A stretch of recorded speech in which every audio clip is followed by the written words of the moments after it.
खुशी है, उनको पुरस्कृत किया जा रहा है आज के दिन। ये हिंदुस्तान में एक काली उस लफ्जों में लिखे जाने। समाजवादी पार्टी की सांसद का ये बयान सोशल मीडिया पर ट्रेंड कर रहा है। 15 अगस्त यानी स्वतंत्रता दिवस के मौके पर मुरादाबाद से सांसद रुचि वीरा के दिए बयान पर बखेड़ा खड़ा हो गया है। वजह है समाजवादी पार्टी की सांसद रुचि वीरा का विवादित बयान। माफिया अतीक के बेटे असद को एनकाउंटर में ढेर करने वाले एसटीएफ को वीरता पदक मिला है, जिसे लेकर रुचि वीरा ने विवादित बयान देते हुए कहा कि एनकाउंटर करने वालों को सम्मानित करना डेमोक्रेसी के लिए शर्म की बात है। माफिया अतीक अहमद के बेटे असद पर उमेश पाल और उनकी सुरक्षा में लगे 2 सुरक्षाकर्मियों की हत्या करने का आरोप था। पिछले साल 13 अप्रैल को एसटीएफ की टीम ने 5-5 लाख के इनामी असद अहमद और गुलाम को झांसी में मुठभेड़ के दौरान मार गिराया था। उस मुठभेड़ को अंजाम देने वाले पुलिस वालों को गैलेंट्री अवार्ड मिलने पर सवाल उठाना कहां तक उचित है। समाजवादी पार्टी सांसद रुचि वीरा स्वतंत्रता दिवस के मौके पर जमीयत-ए-उलेमा-ए-हिंद के कार्यक्रम में पहुंची थी, जहां उन्होंने अतीक के बेटे का एनकाउंटर करने वाले पुलिसकर्मियों पर ही सवाल खड़े कर दिए। देखिए, ये तो मेरा ख्याल है डेमोक्रेसी के लिए बहुत ही शर्म की बात है कि किसी की इतने सारे पुलिस वालों के सामने इस तरह से हो जाए, तो ये तो मतलब बहुत ही लचर व्यवस्था है और इन चीज़ों को देखना चाहिए, ना कि बुलडोजर की राजनीति से काम नहीं चलेगा। इन चीजों को बड़े मतलब अफसोस की बात है। वीरता पुरस्कार का मिलना किसी भी पुलिस वाले के लिए बड़े ही सम्मान की बात होती है। ये पदक वीरता के लिए मिलता है, ऐसे ही नहीं मिलता। लेकिन इसमें भी रुचि वीरा को सियासत नजर आ रही है। वहीं इनकाउंटर में शामिल पुलिस वालों को गैलेंट्री अवार्ड मिलने से एक बार फिर 16 महीने पहले हुआ असद के एनकाउंटर की तस्वीरें जहन में ताजा हो गई।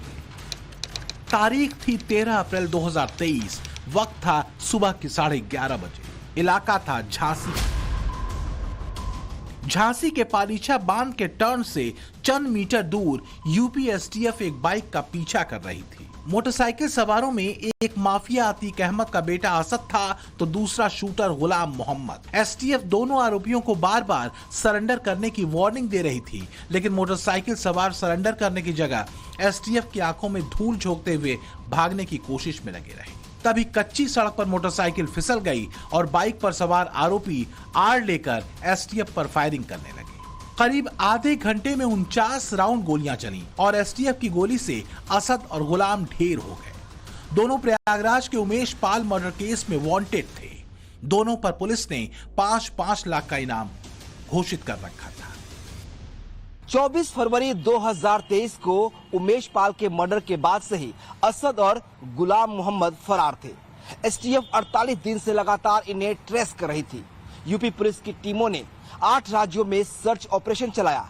नेपाल और थाईलैंड में भी टीमें पहुंच गई। आखिरकार इनपुट मिला कि असद और गुलाम झांसी में हैं।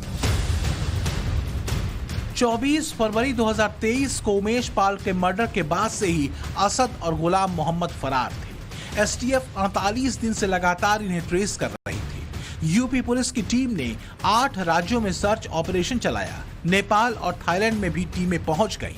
आखिरकार इनपुट मिला था कि असद गुलाम के साथ झांसी में। इसके साथ ही पुलिस के पास ये भी इनपुट था कि दोनों अतीक को छुड़ाने की फिराक में हैं। लेकिन एसटीएफ ने उन्हें खोज निकाला और जब सरेंडर की चेतावनी दी तो वो उल्टे पुलिस पर ही फायरिंग करने लगे। आखिरकार 30 मिनट की मुठभेड़ में एसटीएफ की गोलियों के ये दोनों शिकार हो गए। उसी एनकाउंटर को लीड करने वाले एसटीएफ के 6 पुलिस वालों को गैलेंट्री अवार्ड से सम्मानित किया गया है। आगे बढ़ने से पहले असद और गुलाम का एनकाउंटर करने वाले जिन पुलिस वालों को गैलेंट्री अवार्ड मिला है उन्हें जान लीजिए। Vimal Kumar Singh, deputy SP UP STF. Navendra Kumar, deputy SP UP STF. Gyanendra Kumar Rai, inspector UP STF. Anil Kumar Singh, inspector UP STF. Sushil Kumar, head constable UP STF और Sunil Kumar, head constable UP STF.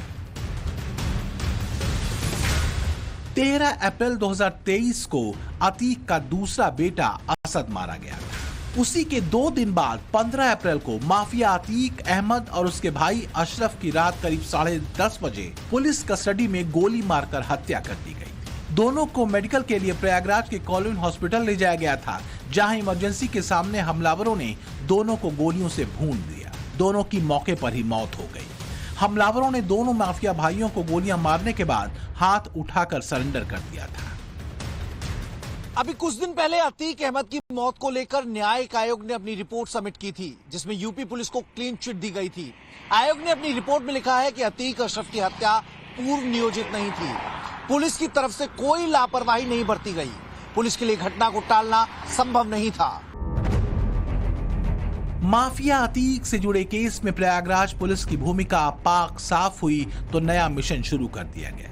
ये मिशन जुड़ा अतीक अहमद की संपत्तियों की खाक छानने का। इसमें पुलिस को बड़ी सफलता भी मिली है। अतीक की ऐसी ही संपत्ति का खुलासा हुआ है जो असल में उसकी कभी थी ही नहीं। वहीं अतीक की बीवी और 50,000 की इनामी शाइस्ता परवीन फरार है। अशरफ की पत्नी 25,000 की इनामी जैनब और माफिया ब्रदर्स की बहन आयशा नूरी भी फरार है। 5 लाख का इनामी गुड्डू मुस्लिम, अतीक का शार्प शूटर साबिर और शूटर अरमान भी पुलिस के हत्थे अभी तक नहीं चढ़े। इन सब की फरारी को 1 साल से ज्यादा का वक्त गुजर चुका है। हालांकि जिस तरह योगी की पुलिस सर्विलांस कर रही है, उससे यही उम्मीद है कि आज नहीं तो कल सभी पकड़े जाएंगे। बारी बारी से जेल की सलाखों के पीछे जाएंगे, क्योंकि योगी राज में माफिया गैंग पर लिया जा रहा एक्शन अधूरा नहीं रहेगा। यकीन नहीं हो रहा तो माफिया फैमिली का भी क्या हाल है, इसे देख लीजिए। अतीक मारा जा चुका है, शाइस्ता परवीन फरार चल रही है। अतीक का बड़ा बेटा उमर अहमद लखनऊ जेल में बंद है। अतीक का दूसरा बेटा अली अहमद नैनी जेल में बंद है। अतीक का तीसरा बेटा असद अहमद एनकाउंटर में ढेर हो चुका है। अतीक के चौथे और 5वें बेटे सुधार गृह से छूटकर रिश्तेदारों के साथ हैं। गौर करने वाली बात यह है कि उमेश पाल मर्डर केस में पूरे परिवार की मिलीभगत का आरोप लगता है और इसलिए पुलिस ने एक एक कर सबको आरोपियों की लिस्ट में डाल रखा है और अतीक की पाप की लंका लगातार जमींदोज हो रही है।